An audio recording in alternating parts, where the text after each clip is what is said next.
Hello বন্ধুরা, তোমার সকলকে স্বাগতম তোমাদের চ্যানেল WB প্রাইভেট টিউশনে।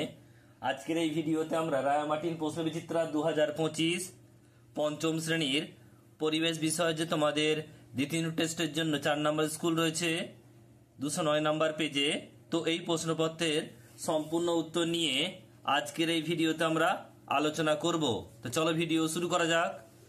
একের দাগের প্রশ্ন বলছে, একেরটা একটি জীবাশ্ম জ্বালানি হলো কয়লা।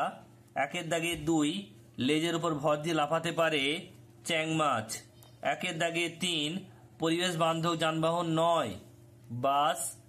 একটি মুখ্য জোয়ার ও পরবর্তী গৌণ জোয়ার এর মধ্যে সময়ের ব্যবধান কত? 12 ঘন্টা 26 মিনিট। নেক্সট প্রশ্ন 5এরটা, সূর্যের কাছের নক্ষত্র হলো option number A Proxima Centauri. 2 দাগের প্রশ্ন বলছে, 2 দাগের একেরটা,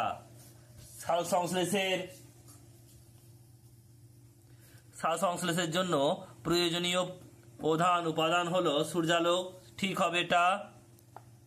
বারুইপুরে পেয়ারা বিখ্যাত, এটাও ঠিক হবে।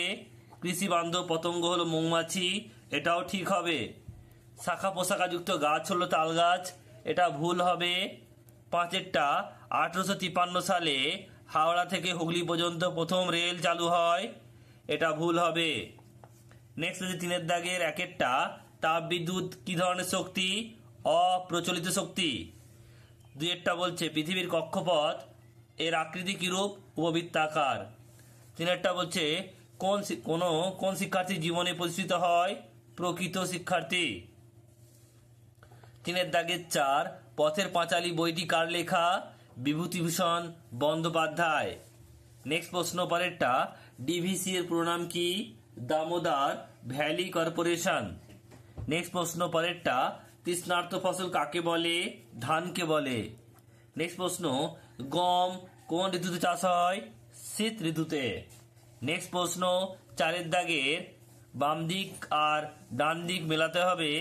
কলকাতার প্রথম রিক্সা আসে, এটা হবে 1900 সালে। ভারতে প্রথম রেল চালু হয় 1853 সালে। কলকাতার মানুষ বওয়া রিক্সা চালু হয় 1914 সালে। আর সুন্দরবনে আয়লা ঘটে 2009 সালে। বাকি প্রশ্নগুলো তোমরা PDF এ দেখে নাও। 5 দাগের প্রশ্ন বলছে, 5 দাগের একেরটা, ভূমিকম্প সৃষ্টির 4টি কারণ লেখো। 1 নাম্বার লিখবে পাতের চলনের ফলে ভূমিকম্প সৃষ্টি হয়। 2 নাম্বার পয়েন্ট লিখবে অনুৎপাতের ফলে ভূমিকম্প সৃষ্টি হয়। 3 নাম্বার পয়েন্ট, ভূত্বকের মধ্যে হঠাৎ ভাঙন বা সরে যাওয়ার ফলে ভূমিকম্প হয়। 4 নাম্বার পয়েন্ট হচ্ছে খনির খনন, জলধারা নির্মাণ, ভূমিক্ষয়ের বিস্ফোরণ ইত্যাদির ফলে ভূমিক্ষয় হতে পারে। 2 নাম্বার প্রশ্ন বলছে, জলচক্র কাকে বলে? জলচক্র বলতে কি বোঝো? সূর্যের তাপে পুকুর, নদী, সমুদ্রের জল বাষ্প হয়ে উপরে উঠে যায়, উপরে উঠে ঠান্ডা হয়ে মেঘে পরিণত হয়। মেঘ থেকে বৃষ্টি রূপে জল পুকুর, নদী, সমুদ্রে ফিরে আসে।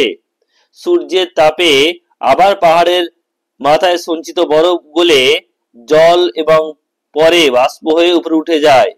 এইভাবে জল কখনো মেঘ, কখনো বৃষ্টি, আবার কখনো বরফ রূপে আকাশ আর পৃথিবীর মধ্যে ক্রমাগত ঘুরে চলে, একে জলচক্র বলে। এরপরের প্রশ্ন 5 দাগের 3এরটা, অ্যাসিড বৃষ্টি হয় কেন? উত্তর দেখা রয়েছে, কয়লার ধোঁয়া থাকে, carbon die oxide, nitrogen die oxide, sulphur die oxide প্রভৃতি বিষাক্ত গ্যাস।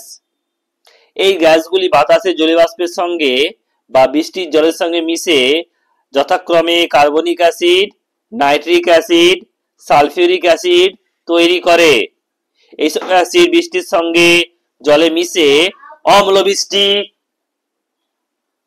বা অ্যাসিড সৃষ্টি করে। 5 দাগের 4এরটা, চন্দ্রগ্রহণ ও সূর্যগ্রহণ কিভাবে ঘটে?